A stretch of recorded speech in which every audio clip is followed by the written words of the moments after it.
શ્રી વલ્લભ શ્રીમદ્ ભગવદ્ ગીતા અધ્યાય 16 દૈવાસુર સંપદ વિભાગ યોગ ધ્યાન યોગ। શ્રી ભગવાન કહે છે, મન, વાણી અને શરીરથી કોઈપણ પ્રકારનું કોઈને કષ્ટ ન આપવું, યથાર્થ અને પ્રિય બોલવું, પોતાના પર અપકાર કરનાર ઉપર પણ ક્રોધ ન હોવો,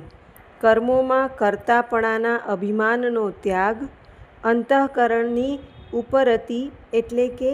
ચિત્તની ચંચળતા ન હોવી, કોઈની નિંદા આદિ ન કરવા, સર્વ પ્રાણીઓ પર કોઈપણ હેતુ વિના દયાભાવ રાખવો, ઇન્દ્રિયોના વિષયો સાથે સંયોગ થવા છતાં પણ વિષયો પ્રત્યે આસક્તિ ન હોવી, મૃદુ સ્વભાવ હોવો, લોક અને શાસ્ત્રથી વિરુદ્ધ આચરવામાં લજ્જા થવી તથા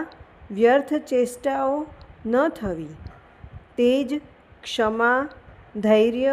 બાહ્ય શુદ્ધિ, કોઈના પ્રત્યે શત્રુભાવ ન હોવો,